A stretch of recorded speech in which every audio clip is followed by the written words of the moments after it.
broadcast to myself. So give us a second as we get settled in ever so gradually this morning across all the different things that you can watch us on this morning. All right, it is just about 9 a.m. as I turn the settings on Facebook to broadcast live and not just to myself. I appreciate each and every one of you guys being here today on this, a early start to Dynamic Friday. Just getting all of our settings set up so that everyone that wants to see it is able to see it. There we go. That's live in the way it's supposed to be. And it's 9 o'clock across the board. Good morning and welcome into another Dynamic Friday together. As you were well aware, unless you've been living under a rock or this is the first time you've ever joined us, we do this every Friday so that everybody can see. Obviously, we do a training every single morning at 9 a.m. Eastern on Free Conference Call HD that you can watch or you can listen into. You can't watch it, but it's an integral part of what we do on a regular basis. And then about a month, 6 weeks or so ago, we decided, let's rearrange things. Let's come out of summer break and change things up a little bit. Let's move Adam's long form training on Monday afternoons and attach it to the back half of Friday. And it's turned out to be pretty successful. I think we're getting a bigger audience. I think we're getting better viewership. I think we're getting more interesting content because we have a week of his experience to mix into the conversation. And I think we're keeping it closer and closer to that 1 hour or 1 hour and 10-minute mark across the board. So those of you that are dialed in can get out there and close the week profitably instead of taking the whole day and just talking. So wherever you are, Free Conference Call HD, live on Facebook, watching us on YouTube at some point in the future, thank you for being here and engaging in our training today. Today, our topic is going to be getting ready to get ready. Now, I don't want to steal too much of Adam's thunder for the middle half of today's conversation, but when I woke up and saw what he wanted to talk about today, I just ran with it. Like, it's one of those things that really frustrates a builder, agency owner, manager, whatever verb you choose to use, when you find somebody and they have everything it takes and then nothing happens. Or I think it's one of those things that we need to kind of remind ourselves about, because it isn't just always getting ready to get ready your first day in the field. You know, just a little bit off script here. You're getting ready to get ready essentially every day of your career, every day that you open up your business, every day that you pick up the phone or accept a live transfer, knock a door, run an appointment. You're getting ready every day of your career. So as much as this conversation can be about those people that suffer from failure to launch, it can also be about you wherever you are on your journey in this business. So good morning and welcome into that conversation today. The first thing that comes to mind for me before we get into getting ready to get ready, or what do you need to get ready, is it all kind of starts back with why. Like, why do you want to even get started? Either the first day of your career, the second year of your journey, or just another Friday in your final expense business. Why? Like, why do you want to get started? What is this all for? And as we commonly say and commonly know, you don't need a why to have a 9 to 5. That's okay. There's nothing wrong with that. That's a path that many people choose to accept in life. You don't need a why to show up, clock in, and then clock out at 5 o'clock. That's just your job. You get paid the same no matter how good or how bad you probably are. You don't need a why to have an average American income. But as you guys realize, the average American income isn't even getting people by anymore.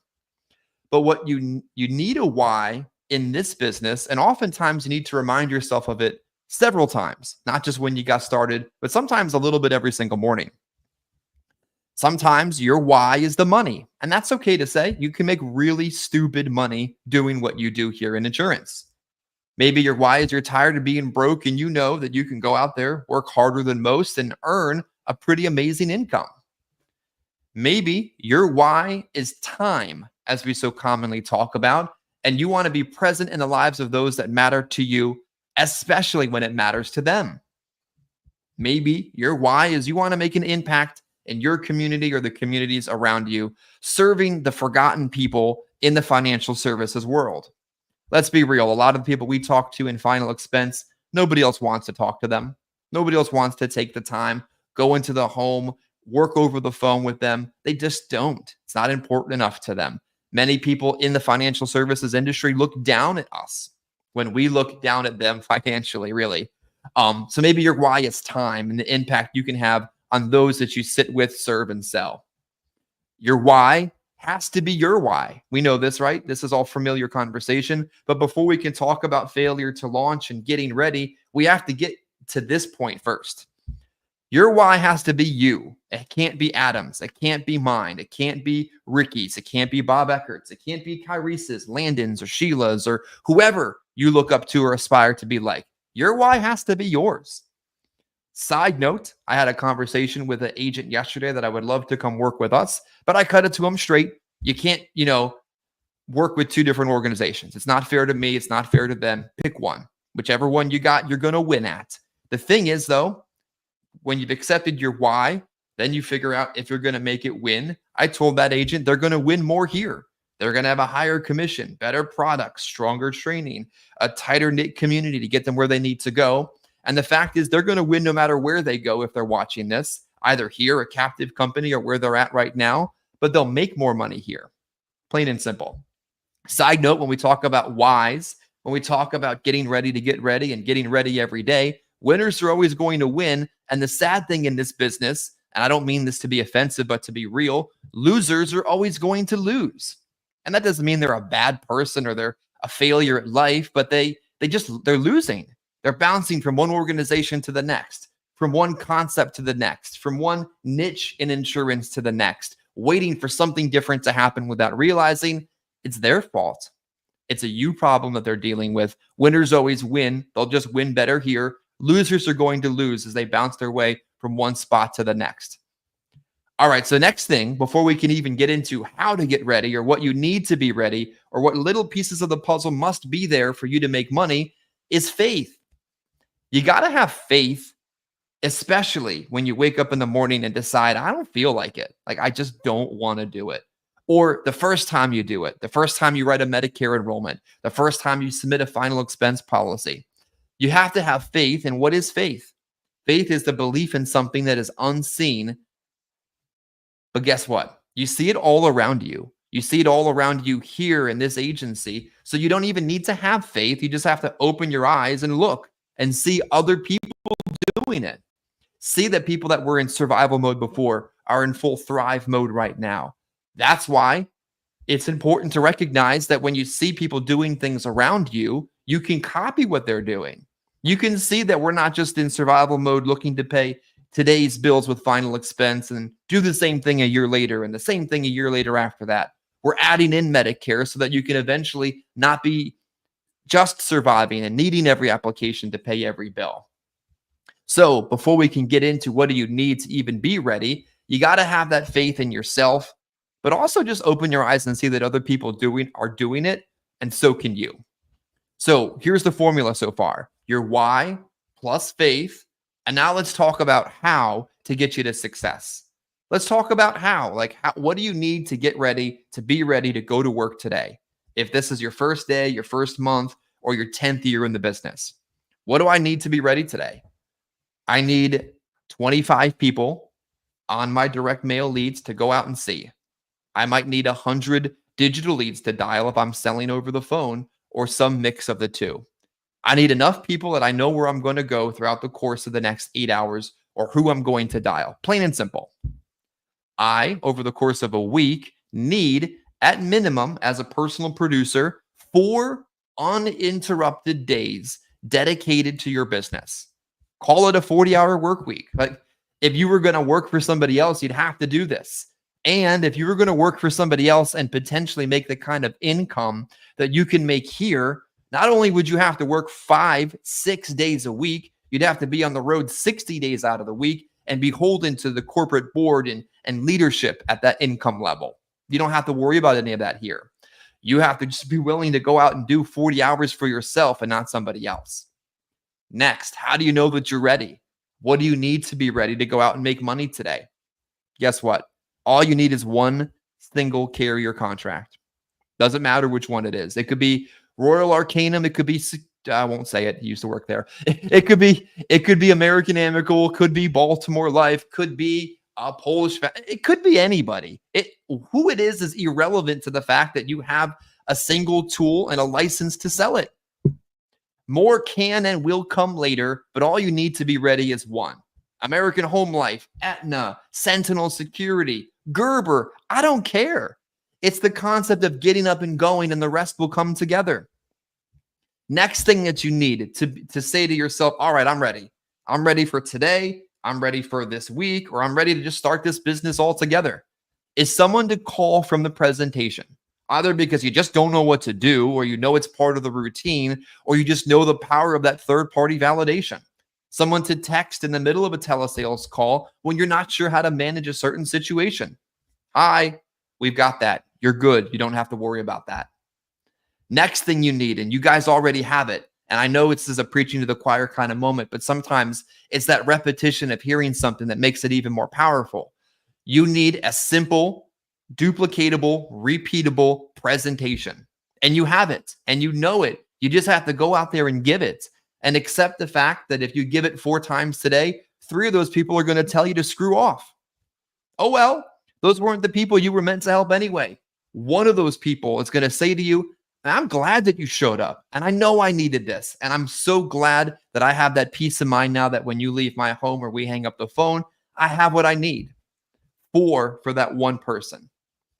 Now you're in front of that person. What's the next thing that you need? And you probably already have. You need to know how to log into the e-application and write the business. That's it for the one company that you're selling at this moment in time, or this day, or this week, or this singular situation. You got to know how to use it. You cannot be asking me in the middle of the presentation, how do you access the fundamental parts of operating your business? At that point in time, you are falling down the slope into some serious problems. You got to know how to use the tools that you have. You got to have the necessary tools to do the business. And if you have questions about that, catch us early in the morning, late at night, or over the weekend, and we'll get it fixed for you. What else do you need to know that you're ready and to take that situation further? Well, you got to make it tangible. You got to give that person something when you're finished the sale. Is it the generic loyal leave behinds that we have that you can purchase? Is it something from the carrier itself? Whatever it is, you have to make that intangible purchase tangible. And when it comes to a Medicare Advantage enrollment, you have to write down why they did it and give them that peace of mind that when they show up at their doctor with a new medical card, their doctor's not going to look at them like they did something wrong. Got to make it tangible. Almost last, when we talk about getting ready to get ready, and no matter where it is and the point of your career, you have to have that why again big enough to get up and do it again, even if it didn't go right. You know, I was thinking as I was wrapping up my notes for today's conversation, before we turn the mic over to Adam, right at around that 9:15 mark, why do a lot of people really hit a wall in this business? Why do some people never get off the ground in this business? Why are we having this conversation on such an important topic in this business that might seem very familiar to some? Is because some people miss that major progression moment in their career because of fear. Fear, as you are well aware, is false evidence appearing real. The evidence of success is all around you. I don't know what you're afraid of. Fear is you being afraid that you can't do it. Well, even though you've done it before. Fear is the belief that I can see that you're offering me a higher commission, but this 85 that I'm doing makes me feel comfortable.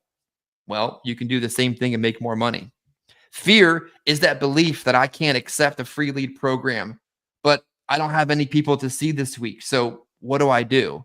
That it's somehow a hit on your soul that you've accepted something different, but that getting in front of people and putting money in your bank account, it's going to put the fear right out of your mind. Fear is that somehow somebody else is going to judge you for who you are or where you are in your success journey. Guess what? Fear, it's a real thing. Oftentimes we're afraid of how other people are going to judge us or look at us because we thrive as human beings and desire acceptance from others. But guess what? This is your life to live and your business to build, not theirs. The fear of their judgment is irrelevant, especially if it's going to hold you back from getting where you're supposed to be.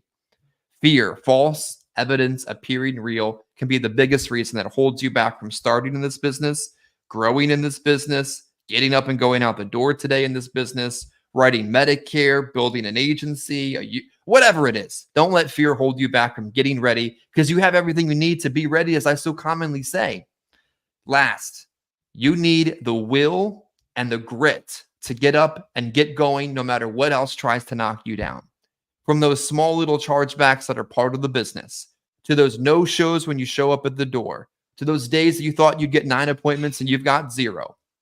You got to have the grit and the will to get up and go once you've already started, because you have an opportunity here and in this industry and in your life to do something most people will never have heard of.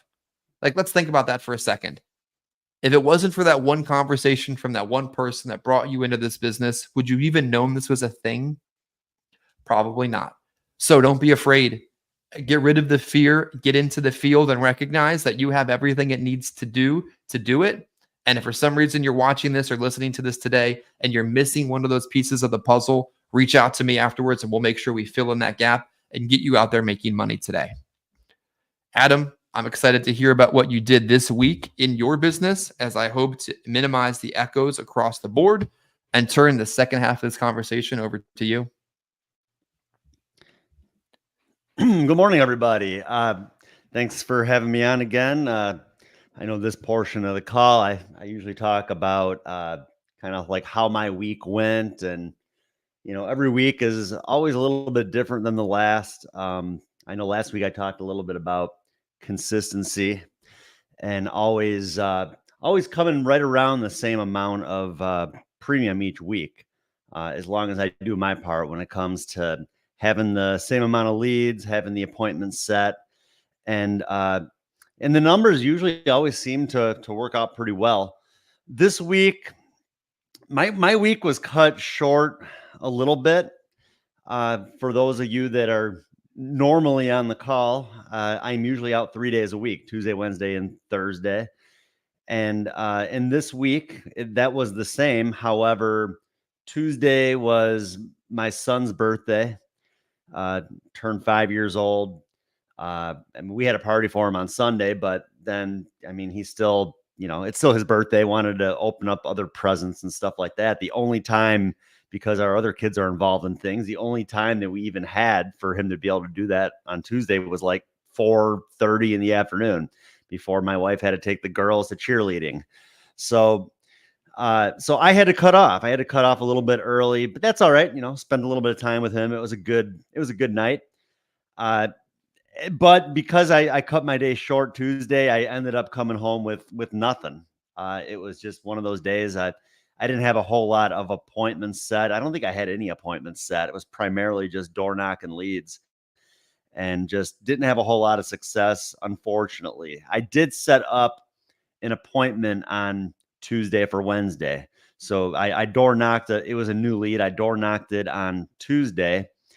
And the appointment setters, they also call, they do what they can to set up the appointments. And this was a lead. I door knocked it. I went back. Usually what I'll do is if I have some success on a lead, I'll go back, and we have like a spreadsheet that we share with the appointment setters. I'll just go back through and see, and I'll remove that lead from the spreadsheet just so the appointment setters don't call them anymore. And I remember Tuesday, I set the appointment at the door for Wednesday, and I went on the spreadsheet to remove it so they wouldn't keep calling this person that I already set the appointment with. And I looked, and the notes on there, they had already called this person, and they got a response of, no, I'm no longer interested.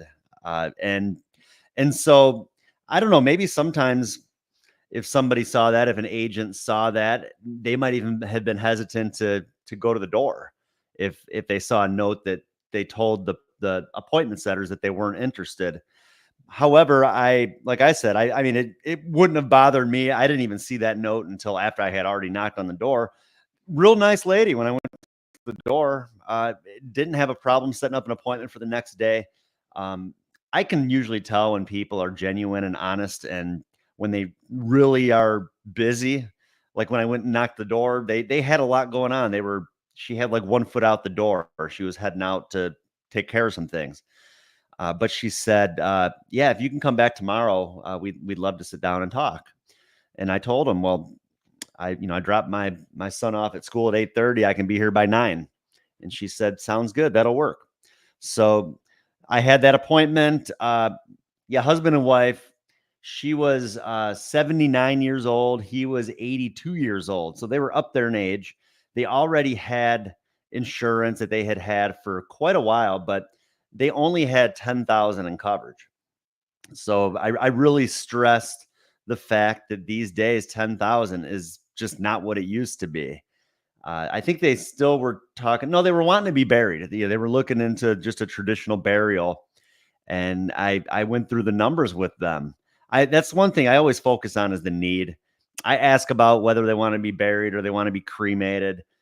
It kind of puts that in their mind that that's what this is for, and other people maybe don't talk about that. A lot of times they just look at face amounts and rates, but I like to make this real. And yeah, so I asked what the need is for, whether it's a burial or a cremation. They mentioned burial. He was a veteran. However, he did not want to be buried at the national cemetery. We have a national cemetery that's local to us where a lot of the veterans will be buried there because all the burial expenses are taken care of. So the people in those scenarios, well, then they still need coverage to cover their funeral home expenses, but the burial's taken care of. This guy, they said, no, we already have a plot at another cemetery, so we're not going to go through with the veterans burial at the national cemetery. We're just going to use the cemetery. It's like where other family members are buried or whatnot. So anyways, I told him you need at least 15,000 in coverage. You already have 10. We need to look at least another 5,000. Lately, I've been seeing burials cost between 12 and 20,000. I mean, when I first got in the business in 2003, you could be buried for $6,000. So, that's just another thing that I stress too, that you got to look at not only how much it costs right now, you got to look a little bit down the road of how much these things are going to cost. And so, as I mentioned, they already had 10,000. I wasn't going to mess with that. They had it for a while, and I wouldn't have been able to beat their rate on their current coverage anyways. But I was able to add another 5,000 in coverage on each of them. And because of their age, just 5,000 alone, it was a decent sale. It was 1,178 annualized premium on the husband. And it was 647 on the wife. Women just cost less. They live longer, I guess you could say, historically. So it was 1,825 in premium. And that was, like I said, that was an appointment that I had set the day prior when I knocked on the door that the appointment setters didn't get anywhere with on the phone. And nothing against the appointment setters. I think they do a good job. But I think sometimes people just, right now, especially with Medicare, are just totally getting bombarded with phone calls. And even when I'm sitting down with somebody, it's like their phone is just ringing left and right. Almost every time I'm sitting with somebody, their phone is ringing and it's a telemarketer calling them. So anyways, I like I said, I was able to set up the appointment at the door. Fortunately, ended up being a pretty good sale. And then the next appointment was from our appointment setters. And like I said, they do a good job. This was a lead that was like from, I think, March or April. So we're talking about like at least 6 months old at this point, maybe even older. And the people didn't even remember filling the card out. I think the wife filled it out. I got there. The wife wasn't there yet. Her husband, I was sitting there talking with him, just talking about a few different things. And anyways, yeah, he looks at the card and he's like, yeah, that's not my writing. I don't know who filled that thing out, but it wasn't me. And he's like, but my wife, she'll be back here in about 5 minutes. She was out doing some shopping. She got back, and she looked at the card. I show it on my iPad. So on the iPad, I even like enlarge it, make the writing just kind of pop right in their face. And she was like, oh, yeah, I filled that out. Yeah, that was a while ago. I was like, yeah, that was probably, I don't know, 4 or 5 months ago. I just was following up because I don't think anybody had ever gotten in touch with you about this. And your file was still open. Just wanted to make sure. I know people send these back for a reason. And so anyways, we went through it.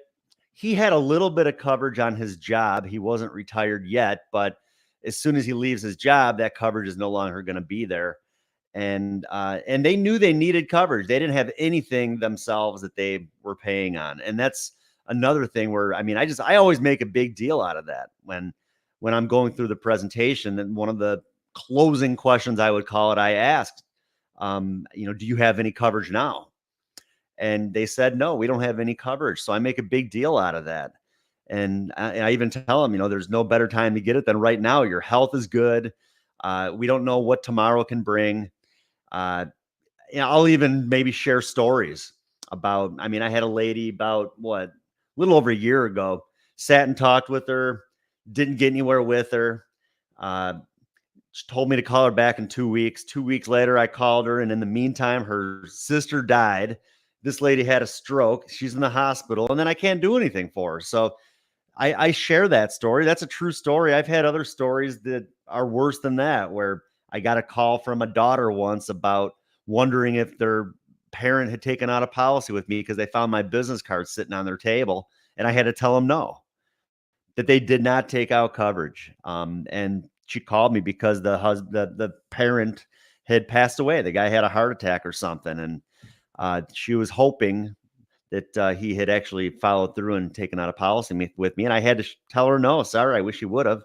But those are like stories that I share with people. You could share the same story with people. They're not going to know if it's your story or my story, but those are little things too, I think, that help, that kind of create that urgency to move forward. And so anyways, yeah, I just told them, there's no better time to do this than right now. We don't know what tomorrow is going to bring. Right now, your health is good. I know we can get you covered right away. And honestly, wasn't too difficult of a sale. It was kind of nice. Lately, I feel like I've really, really had to push for sales. I think people's money is tight, just isn't going as far as it used to. And just really, really pushing for sales. But those sales that I made on Wednesday, I almost feel like both stops were close to laydowns. I didn't really have to push too hard. It was kind of nice, like I said, because lately I just feel like, I put up the premium, but I put the time in. I really, really bust it when I'm out there. And so anyways, Wednesday ended up 2,900 in premium, a little over 2,900 on those 4 sales in the 2 homes, husband and wife in each of the homes. And then Wednesday, I had to cut off early too. I coach my son's baseball team. We had a game at 5:00. I have to get there to get the field put together at 4:00. So, that means that, I pretty much had to cut off by like 1:30, because otherwise, who knows? I could be in a house for 2 hours and then I'm not going to get back on time. So, again, I ended up this week with just those 4 sales, a little over 2,900 in premium.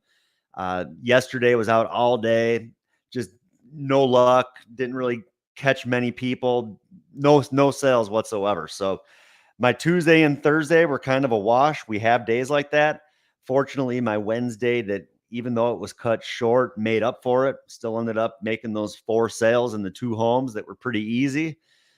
Didn't hit the 5,000 goal that I have for the week, but I might even take a little bit of time today to go through some of my policy holders, maybe get on the phone and see if I might be able to reel in a sale or two to bump that premium up a little bit more for the week. But still, 2,900, not bad for 3 days out in the field. A couple days, like I said, a couple of days striking out, but still ended up okay. And they were all approved. I wrote them all with AMAM, which was nice. I like AMAM. I like how they provide the decision on the spot. They also let you know the reasoning behind the decision. And I had, of those 4 apps, I had one that I think it was like furosemide, or I forget, one of those medications that came back that they had questions about. Sometimes there's some of these meds that could be used for other things. I don't know if it was furosemide or I forget, one of those other ones, but it was one that could be used for blood pressure, could also be used for like congestive heart failure. And so, I asked the guy about the med, They always ask because this one they sent it for underwriting review, and I just asked the guy, this medication. He said he wasn't even taking it anymore, but he said he also had never been diagnosed with heart failure. So when before I submit it, they ask if there's any additional information I'd like to provide. Well, in a scenario like that where I know the underwriters are reviewing it, of course I'm gonna put some notes in there. And so I added in some notes. And then yesterday I got the email back that he was approved as applied for. So I was happy about that. So all four of the apps I wrote with them were all approved as applied for. And heck, that means that first day coverage on all of them, and I'm getting paid faster too. The one I got paid on the three already, and then today I'll be getting paid on the one that was approved yesterday. So not a bad deal. Like I said, I'll take today to maybe try to push and write a few extras, but that's about it for my portion of our call, Chris. And we can hop over to StreamYard here in a minute. If you got anything else you'd want to add.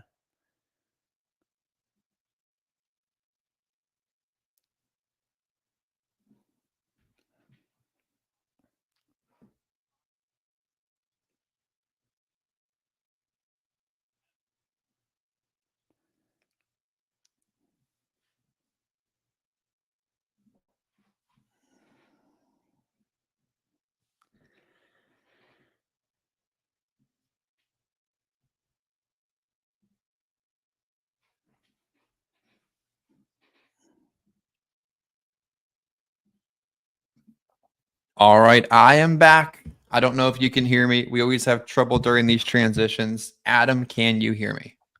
I can hear you. Nope. Alrighty, give me a second and I'll jump right back.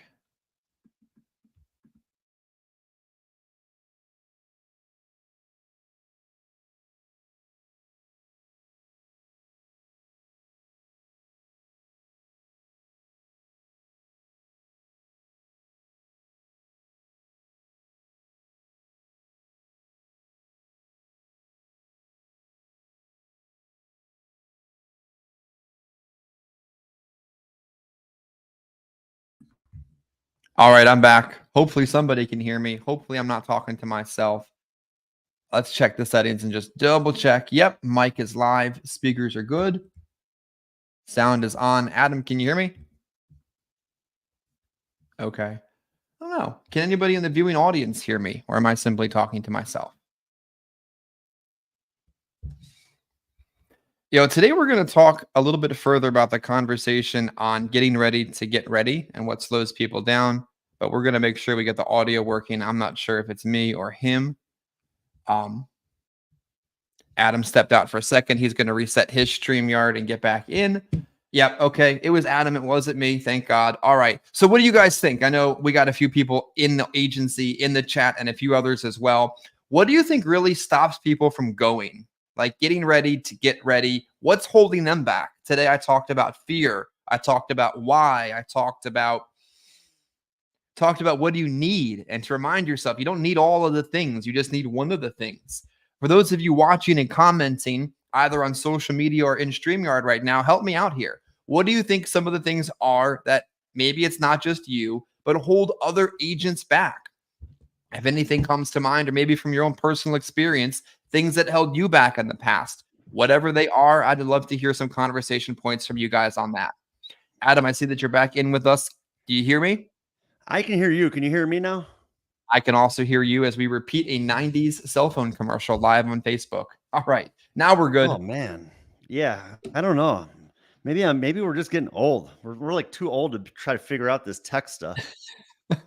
The moment you told me about wanting to do some more tech besides dialing into a conference call, I was already afraid. Like, I know how to do this and this works. You want me to do that?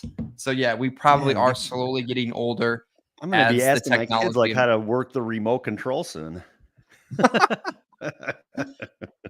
So I was asking the audience as we were waiting for them to get waiting for you to get back on.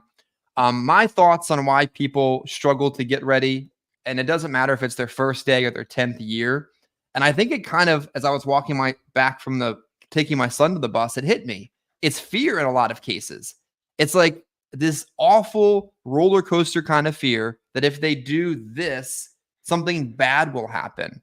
Do you think it's fear sometimes that holds people back from moving? Yeah, I was actually making some notes too about this, and yeah, fear. I put not only, there's several different parts to fear. I think when it comes to this business, I think for one thing, they get fear. They have that fear of failure. So that's the biggest one I think that holds them back from getting started is just fear of failure. They look at this as a big investment when it comes to everything, every portion of the business. Well, unless they're part of like our free lead program, they're investing a lot of money into leads on a regular basis. Uh, I've seen that before, where agents purchase a bunch of leads and then they're way too focused on that investment. They're way too focused on how much money they spent on the leads, and and and so I think that the problem is that they're fearing failure. They're fearing what happens if I go out and work these leads and don't make any sales. Uh, so it's a fear of failure, but I think that's also maybe fear of rejection. And rejection sucks. I mean, nobody likes getting rejected at anything. So I think that that's a big fear too. I mean, people, they fear, to me, I don't know, kind of maybe similar, the fear of failure and the fear of rejection. But I think that, yeah, just the fear of rejection, maybe a little bit different than failure. Like I said, just fear of losing, fear of getting out there and doing this and just people just shutting them down left and right. And I mean, we all have days like that. I mean, I go out in the field and like I said, 2 out of my 3 days this week was just full of rejection, full of just people slamming doors in my face. And you just have to figure out ways how to brush that off and move forward. And you got to realize they're not rejecting you. They're just, you know, they're just jerks. What are you going to do? Yeah, that's an old Dave Duford line. Like when people are upset that they were rejected, they don't know you. Like they're not rejecting you as a person or a human being or a U.S. citizen or a insurance. They're just maybe you called them at a bad day. Maybe their uncle just died and they found out they have diabetes and they can't afford lunch today, and you're just a whipping boy. Like I think so many times we struggle with accepting that sometimes somebody else's problem has just been or challenge has been dumped in your lap. Like a lot of times, building and mentor and management means you're also a psychologist. And I think to myself over some situations that have happened, I'm like, whatever they're angry about, it's not my fault. Something obviously has gone wrong in their life, and I just happen to be the easiest target of that Yeah. moment. And you have to be able to diffuse the fire and not dump gasoline on it. Like, am I going to use Chris, water in this situation or gasoline? Because they're angry, and that's not my fault. And even if it was my fault, getting angry isn't going to fix it. So yeah, absolutely. And I think sometimes when you're faced with fear about starting in the business, starting in Medicare, starting in building, starting to ask about annuities, starting to do anything that is beyond your comfort zone and you're afraid of it, this is something that I usually do. I hearken back to whatever the biggest challenge I faced comes to mind. Something that may have been bad, it may have been awful, may have been life altering. Maybe like that psychological scar you're never going to heal from. And I think to myself, well, if I survived that thing, then this thing, obviously I could do this. Like, come on. So I think we have to often remind ourselves, like, I know there's agents that are contracted with us, have what they need, but they're in a job. They're in a 40-hour work week. They don't have the time to sell final expense, really. And they're afraid to kind of like quit and go for it. You've probably survived something far serious than this. You can do this. So I want to challenge people to look back at the things they've done and survived and thrived from because of, and say, if you did that, you can do this when it comes to fear. one thing, Chris, I know one thing I've always said is that I've always looked at this as this is it.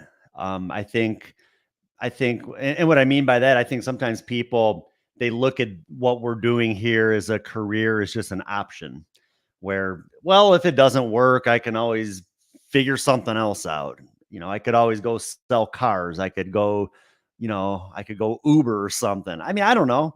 I think that people, they don't look at this as like, this is it. This is like my career now. This is like, to me, there's no looking back. This is kind of how I've always treated it. Like, this is just what it is.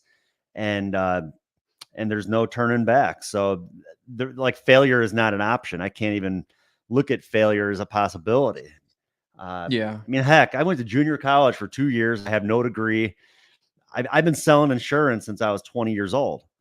There's So nothing else like, you can do. there's no turning back. Yeah. What the heck would That's I be it. doing? Like, go work at Kohl's or something? Like, Yeah, and I think that people have not have an unintentional small mind in this business. And I think that comes because so much of this business is multi-level marketing. So much of this business is recruit and throw shit up against the wall and see who sticks.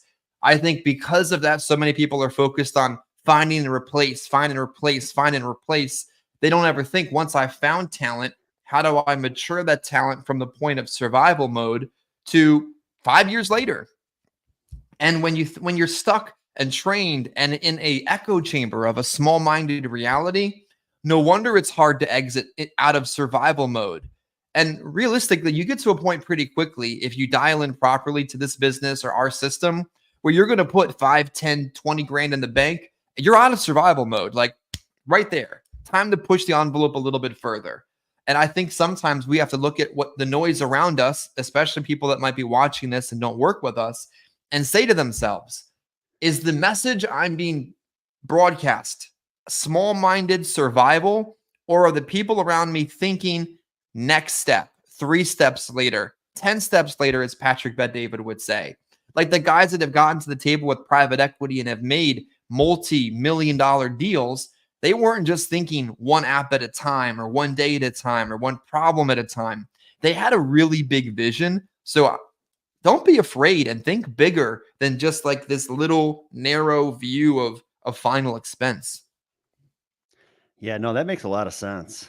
I think when I was the most successful at building, that's what I was really focused on was, looking much further ahead, not so solely focused on the personal production, but just looking much further ahead, looking at numbers, trying to figure out how much premium I wanted to do as a group, and what it was going to take to get there, and how many agents I was going to need to make that happen, and how many people I'm going to have to recruit each week to make that happen.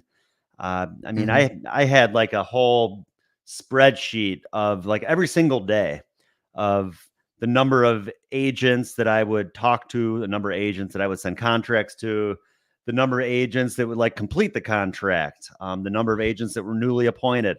And I would keep track of that, try to figure out the numbers of like, how many people am I going to have to talk to on a regular basis to hit those numbers. So kind of similar to personal production, when it comes It's to literally building the and same growing. thing. Yeah. It's the same thing. It's how many Yeah. recruiting presentations can I give? How many people from there are going to be qualified? How many people are going to actually go to work? How many of them can I put in the field? And how much time does it take to do that?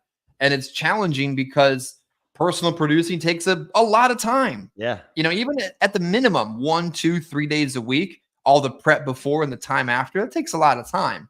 And to do both is just very challenging. But I also think when we talk about fear and getting ready to get ready and getting ready every single day, I think when people are afraid or stuck in that like first step moment, you have to remind them, and I'm sure you would agree, that this is easy. Like you're talking to old people about dying. You're selling a product they're going to use. You are improving as an independent agent on many of the products they've already purchased. Here's another one. It's open enrollment. You're there because you need to be there. You're there because Medicare has been turned on its ass and you need to fix a lot of situations. You're there because nobody else has ever shown up there before. It's easy. This isn't rocket science. This isn't like surgery. This isn't going to war. Like this isn't building robots. This isn't diagnosing heart conditions in the back of an ambulance at 80 miles an hour. It's talking to old people about life and then getting them to like you, trust you, and then typing up the application. Yeah, it's funny. You talked about talking about how this is easy, and especially, well, for me, of course, final expense is easy because I've been doing it forever. Um, and I think one of the notes I made when it came to kind of like our topic of the whole getting ready to get ready is that I think a lot of people do have that lack of confidence when they first start. Um, and it kind of goes back to maybe the same thing, the fear of failure, fear of rejection. But it's going to get easier the more you do it. Like I've always said, I mean, you can watch our stuff as much as you want. It helps. The best way to learn this is just by getting out there and doing it.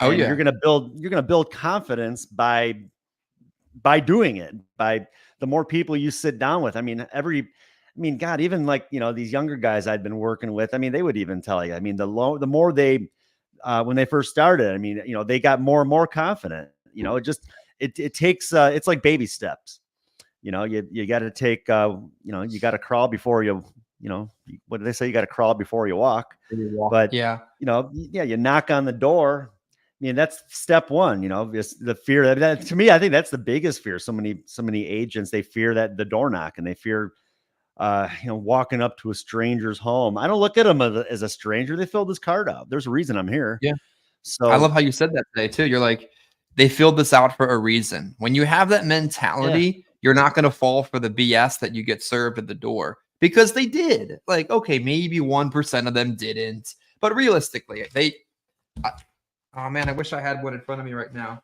because I get these in the mail all the time, and they come in digitally, so I throw them out. They filled out a lead. They wrote their name. They read a few of the words on the paper. They walked it back to wherever their mail goes back out, and they sent it back. In many cases, somebody from overseas who's speaking a second language of English in the middle of the night set an appointment for you to be there. And now you're there. And now you're going to fall for some smoke screen at the door? Like, don't do it. Like, yep. just go. I get it. It's hard to just start. I came home yesterday. I had a few hours to call through recruits. Didn't have, the conversation I wanted with a couple of them. It's hard to get started. Log into the system, call someone I've never met before, hope they want to talk to me. I get it. But once you get to the doing part of what we need to do, it's not hard.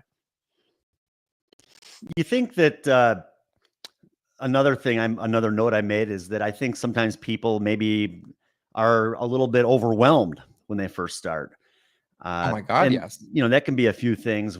For me, right now, I mean, honestly, I this whole getting ready to get ready thing, I'm kind of right in there with the whole Medicare deal. Mm-hmm. I mean, it's for me, it's like baby step after baby step. Like last year, I did the what do they call it? The AHIP. I did that, and then I didn't do anything with it. I mean, this year I've taken a few steps further. I'm actually appointed now with a few carriers, so maybe I'll write an app or two. But God, please. I mean, I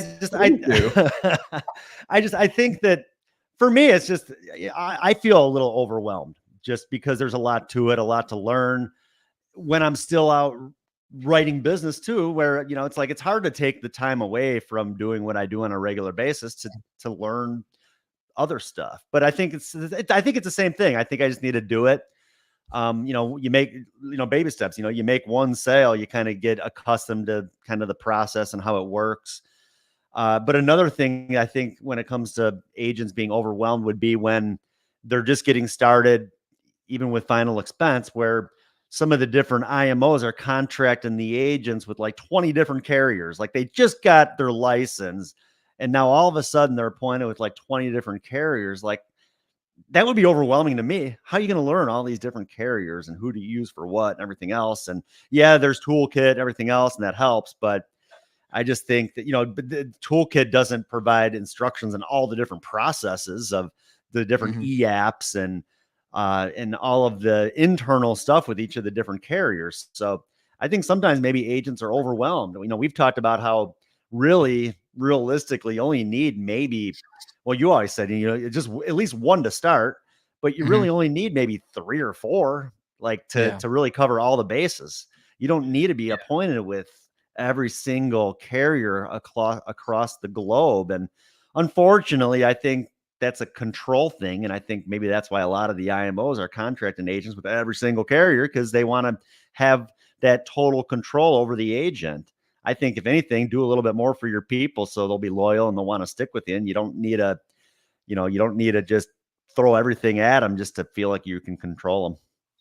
Yeah, I think especially on Medicare, when you're adding Medicare into a final expense producer's repertoire, having to focus on less final expense carriers becomes more important because there's only so much room in your brain. Like, let's be real, there's only so much things that can fit in here, in addition to the life that you're living, the kids you're trying to raise, that all that stuff. So 3 final expense companies is really all that you need. A primary, the second that fills the gaps of the first, and a third last resort. Because the fourth product is your core Medicare product. Whatever works best in your area. One of them is enough to start until you've written 25 applications on people that have already trusted you. Be it Cigna, United Healthcare, Aetna, Humana, Alterwood, Devoted, I don't care. You need one competitive product on top of the 3 that you're used to selling. Because then what happens is once you've started off the ground on Medicare, the 5th thing is ancillary, the hospital indemnity and the cancer. So now you're at 5 products where you used to be able to master 5 final expense. And I used to be able to master 7, 8, 9. But there's only so much room in your brain. So 3 final expense, 1 Medicare until you've written enough from your whole book of business that you need to start seeing people that you've never seen before. 1's going to get the job done. Adam, when I was beginning in Medicare, all that I wrote for probably 2.5 years was Cigna. I didn't write much of it. I wrote a little of it. I wrote like the easiest ones that I could find. I would ask people, what do you have for your Medicare? I don't have anything. Oh, oops, let's fix that. And I would like the easiest of the easy. And 4 or 5 years ago, there was still plenty of the easy, and you'll still find it now. But one gets you into the next phase. Just like when we start people on the career program, or we bring in someone that's going to work with us more than just a broker, which is typically bad news, is here's 1 carrier contract. Show me you're going to do something with it before I devote more of my life into contracting. It drives you crazy to spend all this time sending out all these contracts for nothing to happen. So here's 1, do something with it, and then we'll get you going. Yeah, no, that makes sense. So yeah, like I said, the whole Medicare thing, it's pretty new to me. So we'll see what happens. This open enrollment. I'm still kind of focused on the final expense for now, but like I said, all it'll take is just maybe writing 1 or 2 of the Medicare to kind of get rolling with it. And I'm sure once the money starts coming in, it'll motivate me too to do more of it. There's that belief and faith part again that we talked about. But let's, for the sake of the viewing audience, in our final 7 minutes, since a lot of this conversation about getting ready is super relevant as you get ready to do Medicare, for those watching that may not be aware of how much money you'll actually make doing it when you get started, let's just take the front end commissions completely out of the conversation. For the viewing audience's sake, Adam, how many final expense sales would you say you write in a calendar year? Like ballpark. In a calendar year? Yeah, boy, you're much better at all the keeping track of numbers than me. I mean, I would say, oh man, I don't know. I would say probably average. I'd say probably average 6 or 7 a week. Yeah. Well, let's say that you are writing 20,000 a month. Statistically, some higher, some a little lower, 20,000 a month divided by 4. Yeah. Let's just say you're writing 5 applications a week, which is right on track with what you're saying, which is 20 applications per month. Yeah. Over the course of a calendar year, that, let's just say, 225 active new clients. Now, let's just say that 60% of those were Medicare opportunities. That's 144. I'm no mathematician, but I hope that number is right. And let's just say you're only able to help half of those, 72. That's a super low number. 72 times the renewal amount.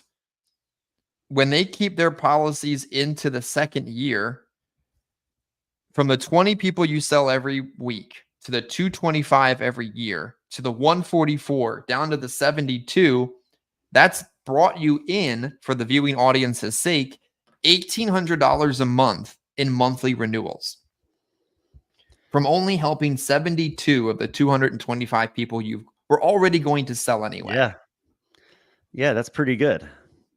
I mean, well, yeah, like I said, I mean, I definitely need to start building up that renewal income. And final expense renewals, they're not the best. You get some, you get a little bit, but that's where, yeah, I mean, that's what's really motivating, is kind of seeing the sort of renewals that you can get on that Medicare business. And Yeah. The craziest part, too, not to interrupt you, is Peter yeah, Walker showed this chart years ago. And I think this is so relevant to the viewing audience's sake that hopefully somebody is like, I'm going to do it. I'm going to do it this year. If you're selling 200,000 a year, like you are, 20,000 a month times 12 is 240,000. Let's just call it 200K. And you sell 200K for 6 years straight. And that's a massive amount of effort.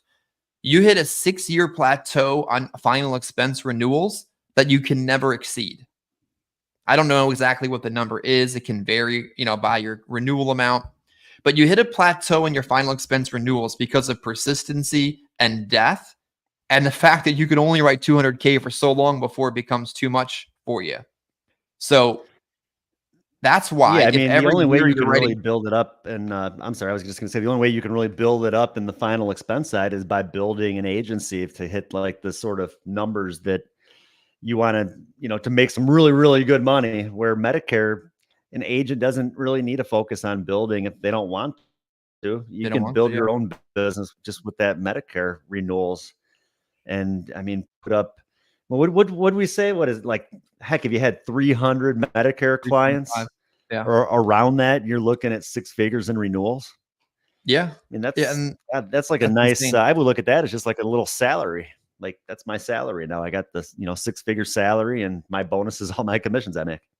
Yeah, and your Medicare client isn't going to roll up debt to you like you would on a bill, like trying to recruit somebody. It's just that 1,800 a year that you make from writing a portion of your clients 3 years later is netting you $5,000 a month. And the amount of final expense producers in an agency that you would need to be netting $5K a month, it's an obscene number. So I think that it's such an important part of any agent's business, since they're talking to the same person anyway. Are you going to pick up the extra 1,800 or walk by it every year? Is really how you would see it. Yeah, well, and that's, one of the other bullet points I put down on here as far as getting ready to get ready is financial uncertainty. People working on commission, uh, and kind of that same thing, kind of going back to the fear of not making sales and that. But I mean, heck, you just got to look at, kind of like we talked about, you got to kind of look at that end goal of where you want to get. And I mean, there's not much uncertainty when you see those sort of numbers and the possibilities there. It's just a matter of taking action and getting out there and doing it, and kind of getting over these different fears. And yeah, I mean, in the end, like I said, look at it as your full-time career. This is what you do. There's no turning back, and do what you can to get the most out of it. Yeah. I'm going to look at one more number here and see, for those afraid of the numbers, how it plays out. So look at it this another way. If a free lead agent leaves whatever job they're doing or whatever agency that just hasn't worked for them and they want to make it work, they need to write 3,500 a week for it to work on the free lead program. And really, any agent needs to write 3,500 on average a week. Otherwise, one thing in their life is going to close their business. That means they need to sell 14,000 a month. On a 70% contract, that's 7,350. You subtract 20% of that for taxes, and then you subtract another like 15% for fall off. At worst, at the bare minimum production, they're going to be bringing in 60 grand a year. Just the first year, separate from Medicare, not counting renewals, with no lead or appointment costs, with no like previous experience. So at the very bare minimum, that's where they're going to be at. And every year after that, that number continues to grow. So if it's like they have doubt in themselves or doubt in numbers or doubt what they're going to make, that's, in my opinion, that's the worst case scenario is year one, 60 grand a year. Yeah. I mean, well, most people that are looking to kind of get into working with us, from my experience, are not making 60 grand a year. So to me, you go from the 9 to 5, maybe you're making 30 or 40 a year, to making 60, 70. Heck, that's a pretty nice little jump in income. And then, yeah, it's just going to keep going up from there. But yeah, Yeah. you got And to start somewhere. And when people don't have the money to be able to market and kind of put into their own business, it's nice to have that luxury of people willing to help them to be able to kind of move forward with the business without any expense of their own. And I think, Adam, if more agents treated this beside the way different than they do now, like if they had, all the financials, they had the accounting, they had the tax savings, they rounded up all the numbers and put them together. Most agents in this industry aren't making, in this industry of like independent final expense sales, they're not making 60 grand a year. I mean, it hurts and they don't know it because they don't have the numbers to see it, but they're not. And here's what we've Yep. just shown you today in our final 15 minutes is an option on how to add 1,800 a month to your income, how to make a minimum of 60 grand a year, and how to get started. Like we opened up the call talking about what do you need to get started. At this point, an hour and a minute into this, you've seen everything that you need, and we've covered everything possible to get started or just to keep going. Yeah. Yeah. Only thing I would like to add at the end too is just the last one I have here, Chris, is just don't overanalyze. I think that's a big one that I think a lot of times people they focus way too much on the stuff that shouldn't matter when it comes to this. I mean, I've had agents in the past, well, all this money I'm spending on gas every day, the leads, on the money I'm paying for my lunch, like, Oh my gosh. Like you were just going to eat? yeah, like just yeah, it's totally just over analyzing everything. Yeah. And like, again, maybe I need to get a little bit better at some of my analysis.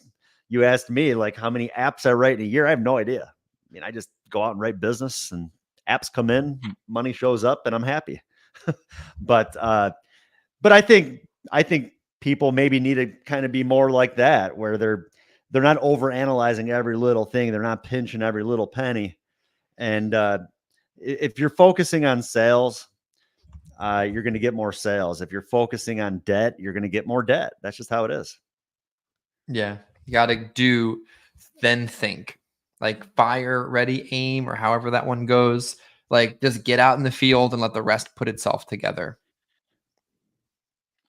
Most definitely. So, yeah, that's about all I have. I don't know if you got anything else you want to add, Chris. No, I would just encourage folks that are watching, that are listening, whenever they do so, to drop a comment. I know I say it very often, but we need it. We mean it. The more you comment, the more social media shows this to other people. If you got anything out of this conversation, drop a comment. If you're watching this and you say to yourself, I am missing a piece of the puzzle, and maybe they have that piece, reach out and contact us. There are plenty of places you can find us on social media. But remember, winners are going to win. We might win more effectively here, but go out and see the people, write business, and help people, and you'll make money today. And if you find share yourself the in a show. situation, share the show. I like that. Yep. There you Don't go. forget to Share it share out. the show. There we go. And we will catch you around Monday on the conference call. In case you guys need that number, let us know as well. All right. Take care. Thanks a lot, guys.